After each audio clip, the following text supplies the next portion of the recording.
Bismillahirrahmanirrahim. Assalamualaikum warahmatullahi wabarakatuh. Asyhadu an la ilaha illallah, asyhadu anna Muhammad Rasulullah. Allahumma sholli ala sayyidina Muhammad wa ala ali ala sayyidina Muhammad. Kama sholaita ala sayyidina Ibrahim wa ala ali ala sayyidina Ibrahim bil alamina innaka Hamidum Majid. Ya.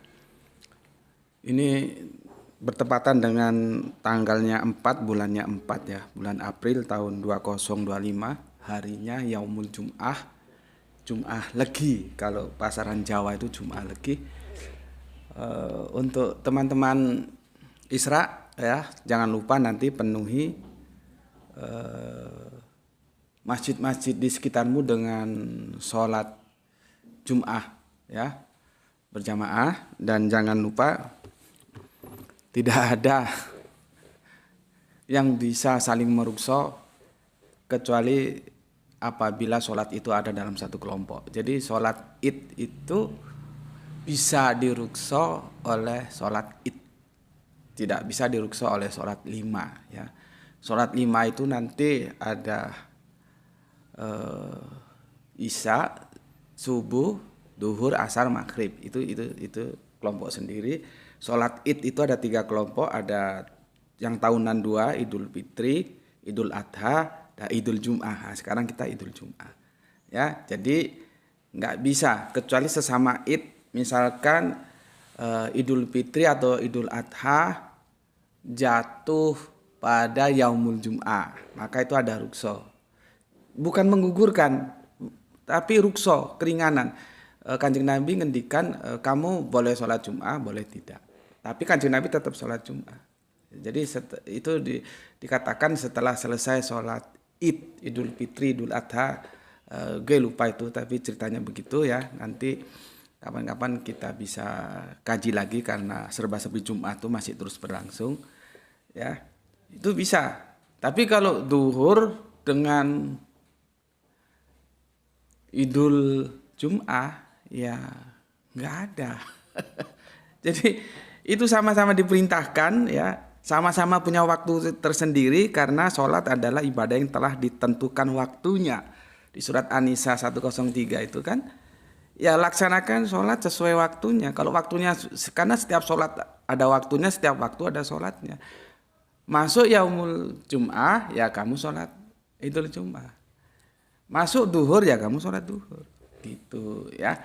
Ini loh ya, khusus untuk teman-teman santri Isra yang santri Isra pun aku nggak tahu apakah semua sudah paham atau belum, nggak tahu ya. Yang sudah paham aja. Tapi adapun yang di luar santri Isra, kalau misalkan dia sudah paham ya enggak apa-apa juga mengikutinya ya. Oke. Dan masih bertepatan dengan bulannya Syawal, maka aku juga mengatakan selamat Idul Fitri 1 Syawal 1446 Hijriah ya, yang sudah jatuh di hari Isnin kemarin. Ya, mohon maaf lahir dan batin ya untuk kalian semuanya, bil khusus untuk santri Isra, bin umum untuk semuanya. Ya.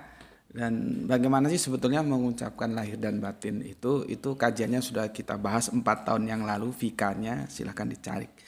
Ya. Itu kok di Arab sana nggak ada ya, nggak ada di sana. Di sana orang habis sholat id tidur, habis sholat Idul Fitri tidur.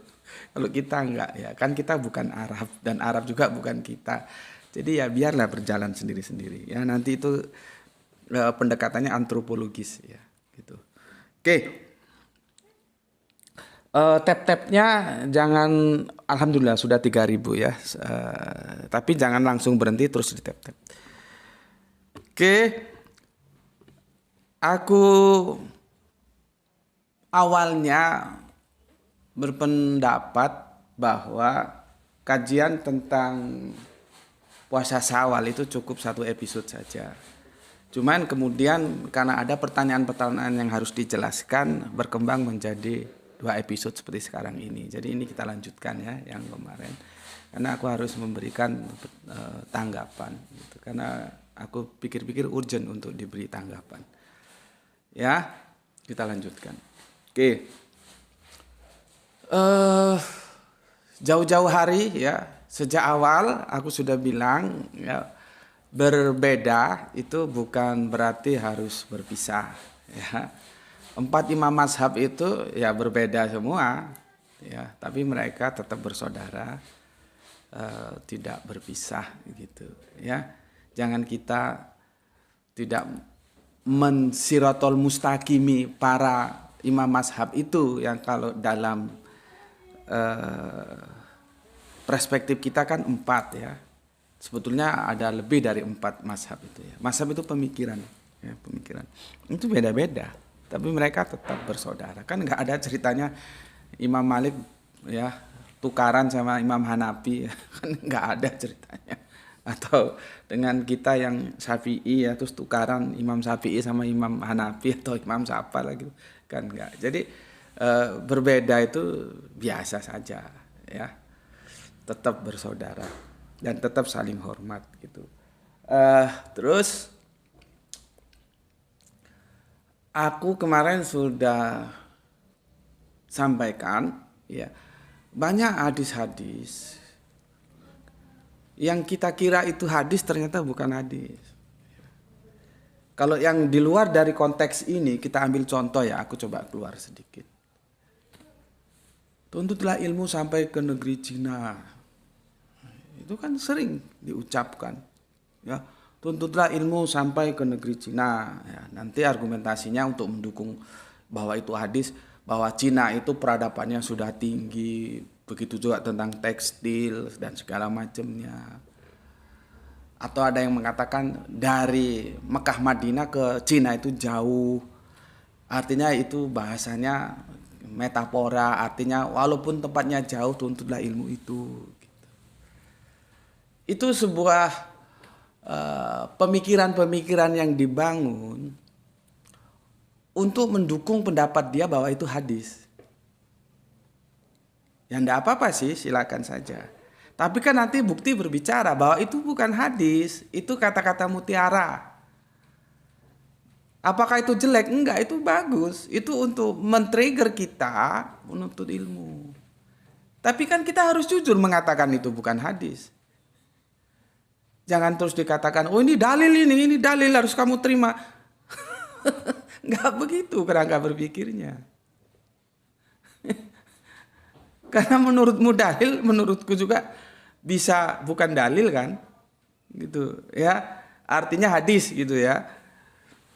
Dan kita sudah mengkaji kemarin perihal tentang puasa Syawal itu tidak ada dalam Al-Quran, ya, tidak ada.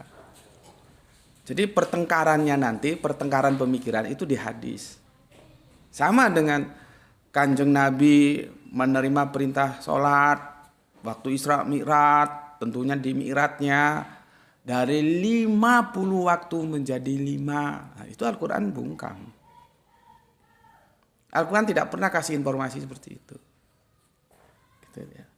Nanti pertengkarannya di mana? Ya di hadis. Itu Muslim hadisnya itu. Ya.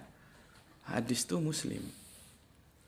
Ada lagi apa ya? Siksa kubur itu ada atau tidak? Itu pertengkarannya di hadis. Di Al-Quran tidak ada.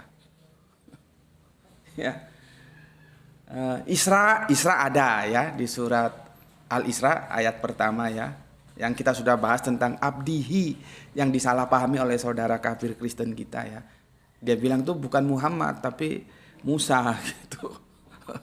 Ya maklumlah dia kafir, enggak tahu kan, ya, kita maklumi, dan aku sudah jelaskan fikahnya sudah ada. Orang yang Islam aja kadang-kadang ya goblok juga karena enggak mau belajar Al-Qur'an. Ya, jadi kita maklumi aja. Yang penting kalau kita mau jelaskan kita jelaskan, ya, gitu. Dan itu sudah aku jelaskan dalam fikah yang berseri tentang siapa domirnya itu lari ke siapa, abdihi, ya, abdi itu ke siapa, gitu, ya. Itu sudah selesai fikahnya, sudah selesai, tinggal kalian lihat. Jadi kalau Isra ada, tapi Mi'raj tidak ada. Al-Quran tidak berbicara. Kalau nanti biasanya di lapangan teman-teman yang mengatakan ada itu merujuk di surat An-Najm. Dan itu surat An-Najm sudah aku dekonstruksi, fikahnya sudah ada juga, silakan lihat. Surat An-Najm itu tidak berbicara tentang Mi'raj. Gitu ya. Jadi mi'raj itu nanti pertengkarannya di hadis, gitu ya. Apalagi, ya aku kira itu aja ya. Nah, sekarang kita fokus ke sini. Ini juga pertengkarannya di hadis, karena Al-Quran tidak menceritakan, tidak memberikan informasi apapun kepada kita tentang puasa Syawal. Yang diinformasikan dengan jelas dan kita alhamdulillah sudah melaksanakannya dan semoga itu menjadi catatan langit kita masing-masing, yaitu puasa Ramadan. Itu di Al-Quran ada ya. Jadi ya aku ulangi lagi, pertengkaran kita saat ini ada di hadis ya. Oke, santai aja ya, pelan-pelan. Bismillahirrahmanirrahim.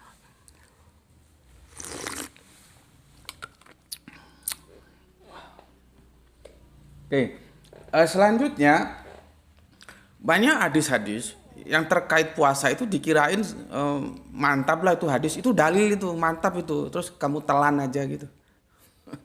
Jadi setiap ada dalil kamu telan apa begitu metodologi berpikirnya? Ya, pertama ya hadis tentang tidur ya.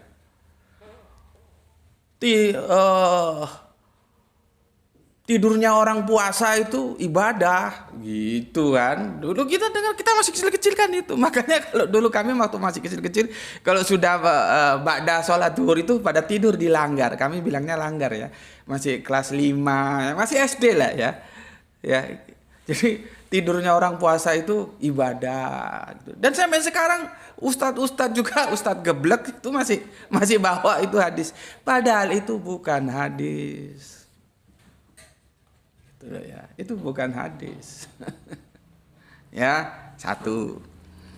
Yang kedua, kemarin gue review sejenak ya supaya nyambungnya itu enak, nggak putus gitu ya. Hadis apa ini? Ya.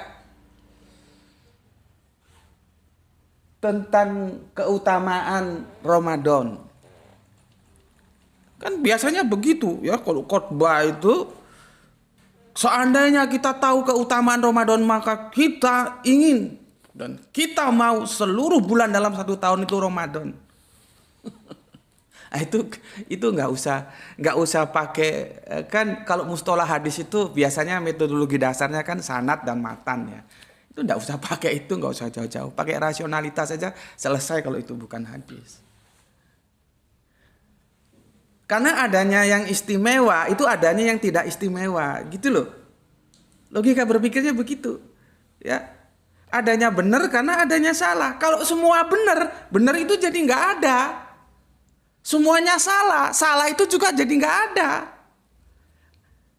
Kalau semua warna ini hitam itu jadi nggak ada loh ya.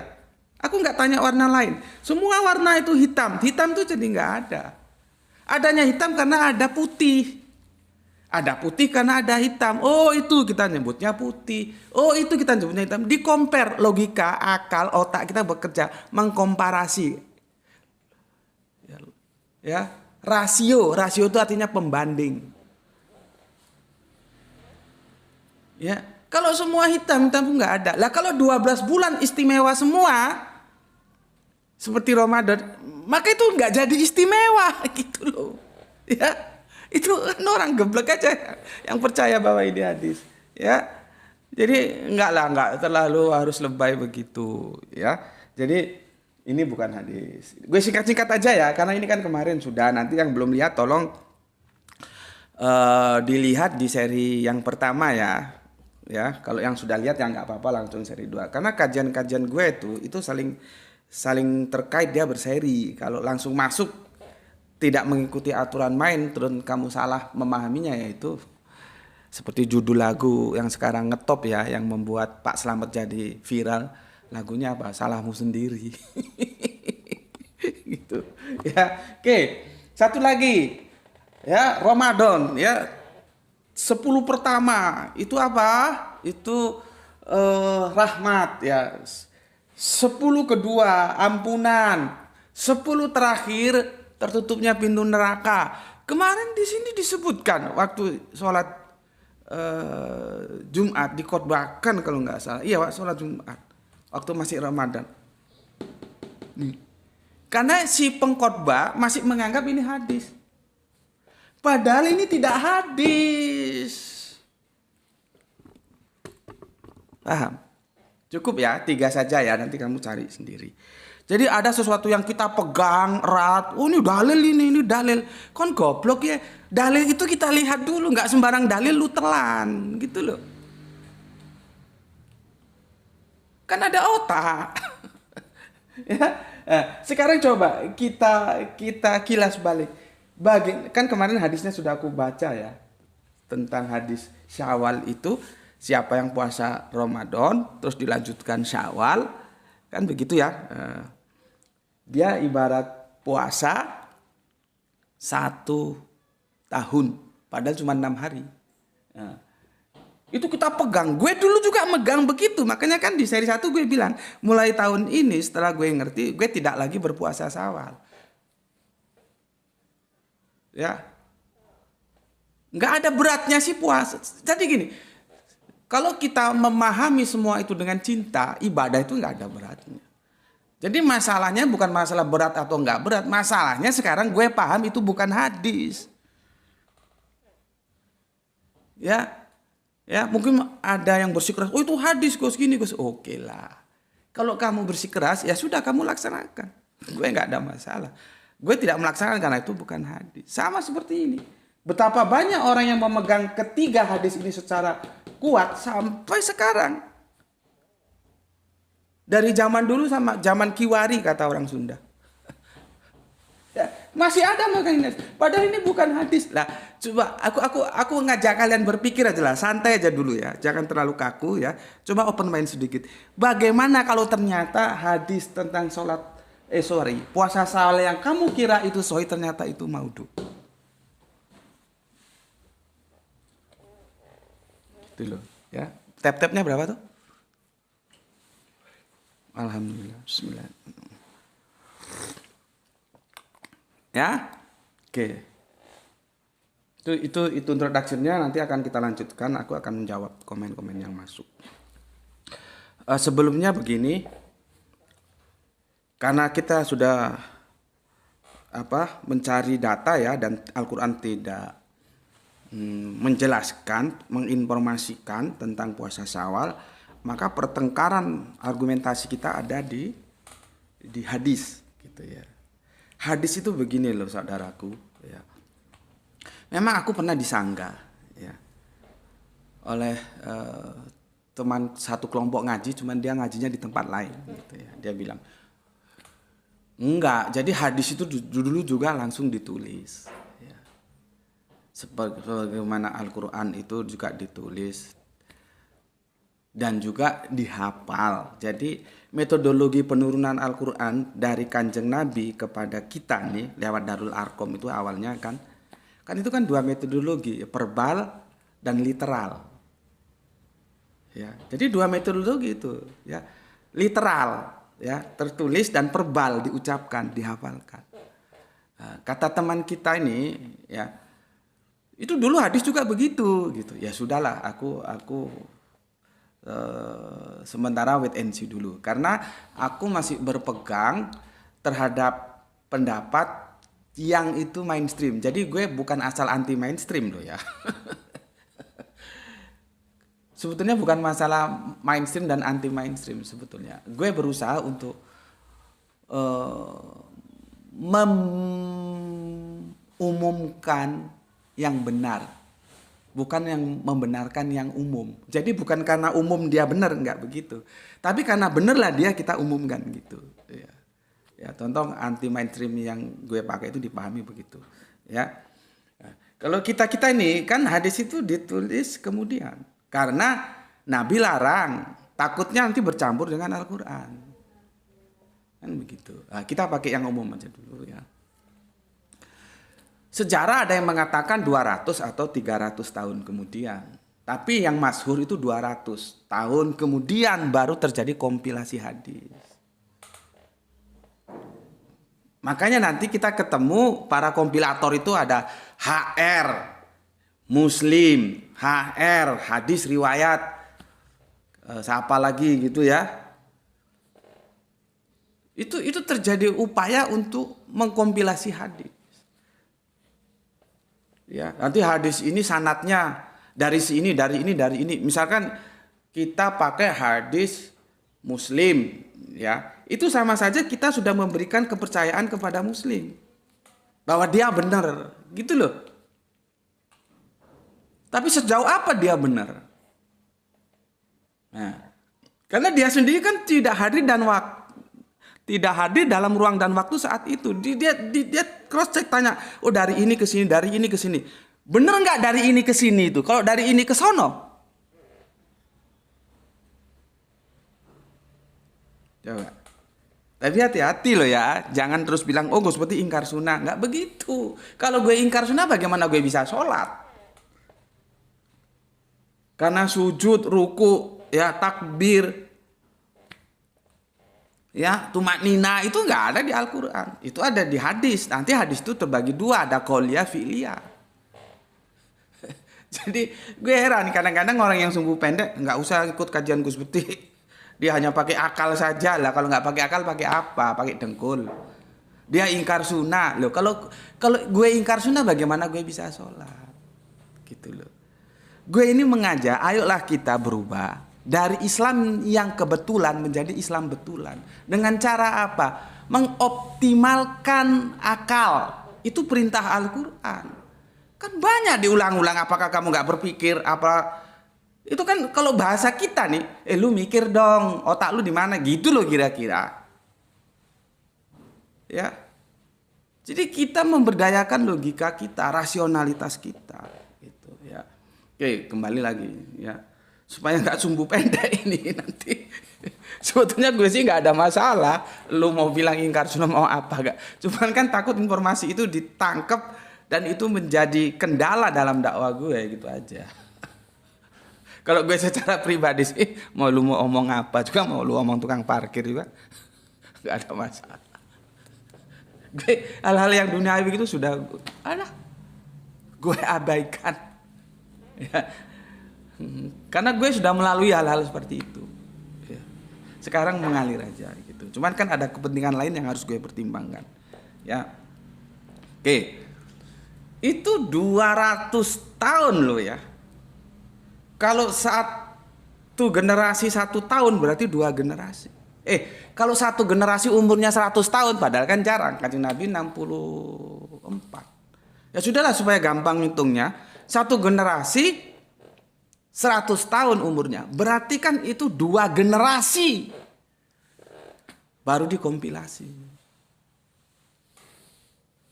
Gitu loh.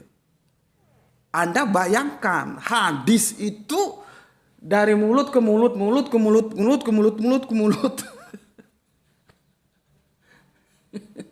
Ada gak kemungkinan nyimpang? Ya, ada nggak kemungkinan nyimpang? Ya.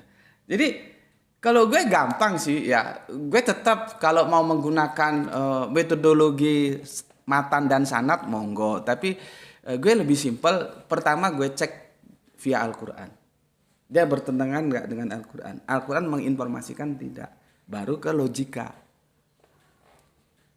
Ini masuk logik nggak sih hadis ini? Coba gue tanya, lu terima itu hadis minum kencing onta itu? Kalau lu terima, lu harus mampu gimana menjelaskannya itu.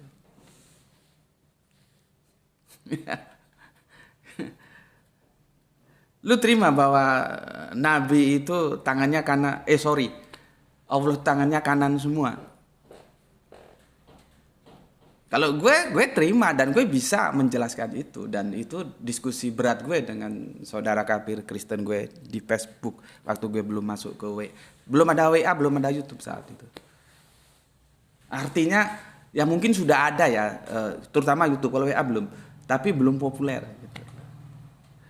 Karena saudara kafir Kristen kita bilang Allahnya umat Islam itu dispabel gitu, tangannya kanan semua. Gitu. Ya kita harus bisa menjelaskan gitu. Oke, kamu sudah bisa bayangkan ya, itu 2 generasi atau 200 tahun baru dikompilasi. Nah, sekarang kalau kamu bisa buka, ya, buka di YouTube itu kan rame, ya. Gus Dur meramalkan bahwa Pak Prabowo akan menjadi presiden di usia senja. Banyak tuh, kamu kan sekarang zamannya terbuka. Kamu klik aja di YouTube itu banyak berita itu banyak, ya.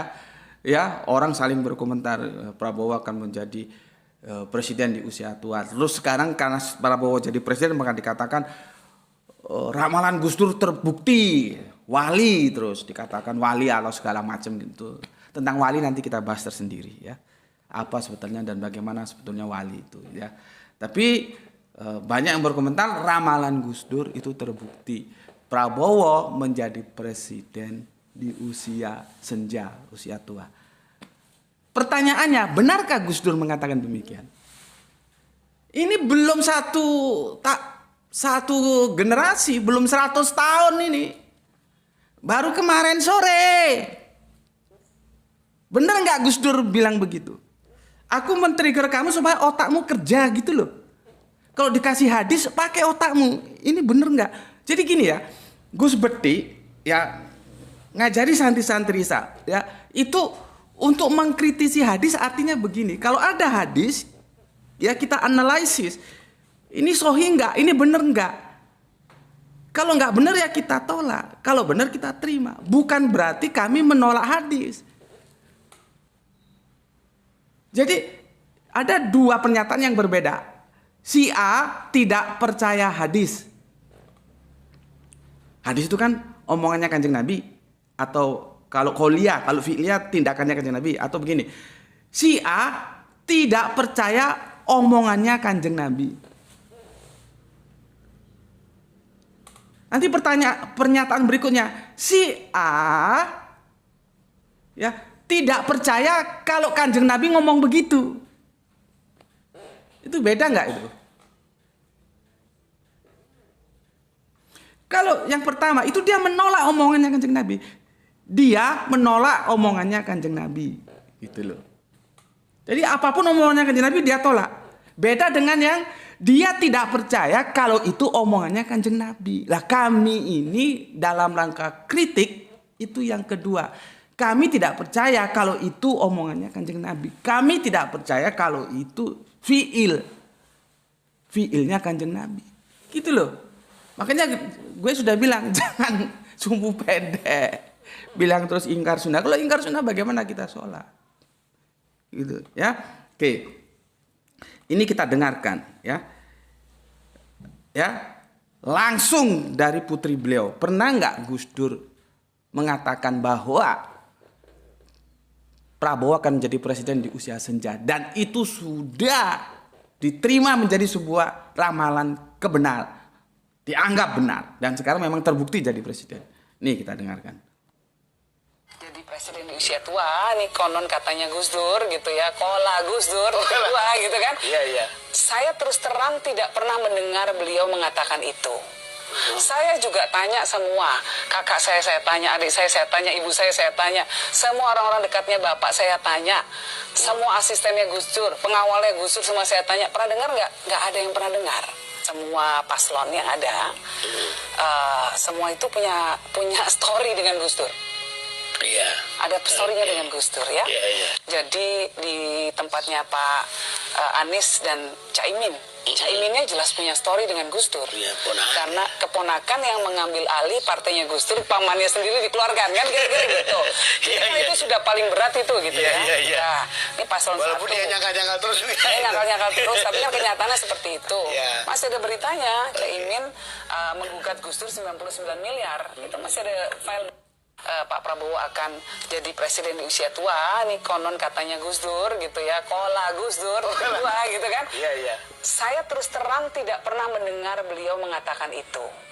Saya juga tanya semua, kakak saya tanya, adik saya tanya, ibu saya tanya, semua orang-orang dekatnya bapak saya tanya, semua asistennya Gus Dur, pengawalnya Gus Dur semua saya tanya, pernah dengar nggak? Nggak ada yang pernah dengar. Semua paslon yang ada, semua itu punya story dengan Gus Dur. Iya. Ada story dengan Gus Dur ya. Iya. Jadi di tempat pendapatnya Pak Anies dan Caimin. Caiminnya jelas punya story dengan Gus Dur karena keponak. Oke, ya intinya sudah dapat ya. Berita yang belum 100 tahun, yang sudah terlanjur diterima sebagai kebenaran, ternyata salah. Gus Dur tidak pernah mengatakan demikian. Putrinya sendiri yang mengkonfirmasi. Gus Dur tidak pernah mengatakan itu. Nah, ini sebetulnya ada satu video yang dia lebih lengkap. Yang Gus Dur katakan bahwa Prabowo itu ikhlas. Itu aja. Tidak pernah mengatakan Prabowo akan menjadi presiden di usia. Tidak pernah. Tapi kan Prabowo akan menjadi presiden di usia senja adalah ramalan Gus Dur, diterima sebagai kebenaran. Dan sekarang terbukti Prabowo jadi presiden. Nah, itu semakin gede kepalanya itu. Dikirain Gus Dur pernah ngomong gitu. Ini putrinya sendiri yang mengatakan, kola Gus Dur. Perawihnya siapa? Ternyata nggak pernah dan diterima sebagai kebenaran. Ini belum 100 tahun. Goblok. Bagaimana yang tentang 100 tahun itu? Kalau 100 tahun, kan gue sudah bilang, itu dikompilasi 200 tahun kemudian. Gitu loh. Aku ingin kalian menjadi Islam yang kritis gitu loh. Otaknya dipakai.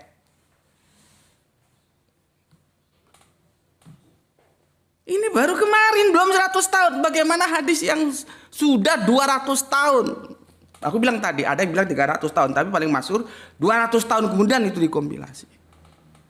Jadi kemungkinan itu salah, itu terbuka. Maka para kompilator hadis itu kan mengkelompokkan. Ada hadis sahih, ada hadis dhaif. Garis besarnya gitulah. Nanti ada hadis ahad, hadis maudhu, hadis qudsi, itu lain cerita lah ya. Kita ambil yang simpel dulu, kita bilang sahih nggak sahih aja kelompoknya. Itu dikelompokkan dua-dua. Jadi dapurmu ojo ngomong dalil. Iya, dalil itu dipahami oleh otak. Ini bener atau palsu ini? Jadi sejak dahulu pemalsuan itu sudah ada. Kalau sekarang ada ijazah yang diramaikan tentang keasliannya, ya tentang ijazah palsu, nggak usah kaget. Sejak zaman dulu sudah ada pemalsuan. Kalau hadis setelah kapan? Setelah Kanjeng Nabi mangkat, wafat. Karena apa? Nggak bisa dikonfirmasi. Mau kemana konfirmasi? Kalau Kanjeng Nabi masih sugeng, masih ada, ya selesai itu barang. Karena kita tinggal datang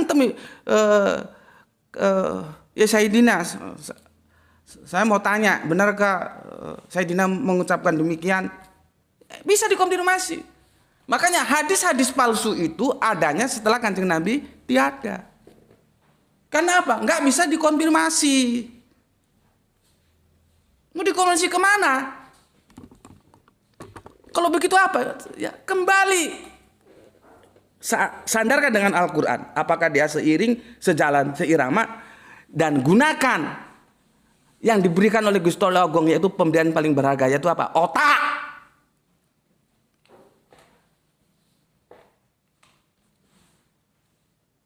Kok cara gampang begitu? Ya. Metodologinya banyak.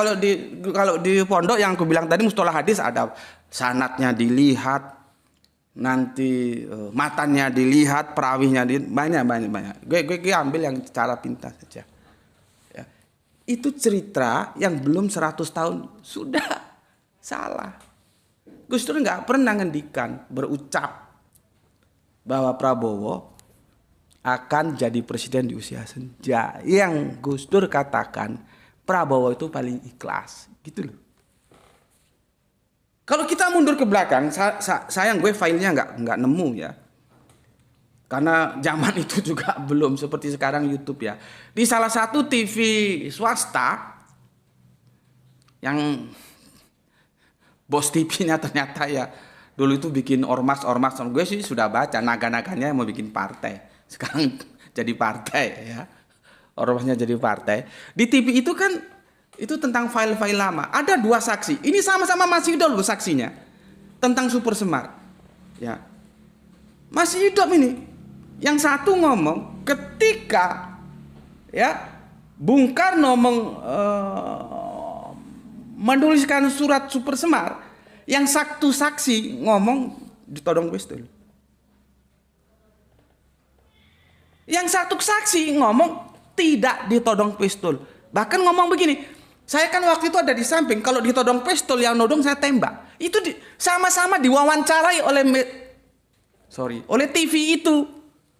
Terus mana yang benar? Apakah Super Semar itu dikeluarkan pada saat Bung Karno dalam under attack, dalam intimidasi, atau tidak? Itu kan menjadi debatable. Padahal saksinya masih ada, walaupun Bung Karno-nya juga sudah nggak ada, sudah nggak bisa dikonfirmasi. Tapi kan saksinya ada dan masih hidup, beda-beda. Dan itu kan juga belum 200 tahun. Kita merdeka belum 100 tahun kan?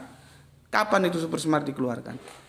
Yang kemudian menjadi senjata sakti digunakan oleh Pak Harto untuk memimpin negeri ini. Itu belum 100 tahun, bos. Beda. Ya, makanya aku bilang, ya, kita harus kritisi hadis itu, karena nanti kalau kita bawa ke kelompok teologis, hadis itu nanti terbelah dua lagi. Hadis Sunni, hadis Syiah. Repot lagi nanti. Orang Syiah nggak mau pakai hadisnya Sunni, orang Sunni nggak mau pakai hadisnya Syiah.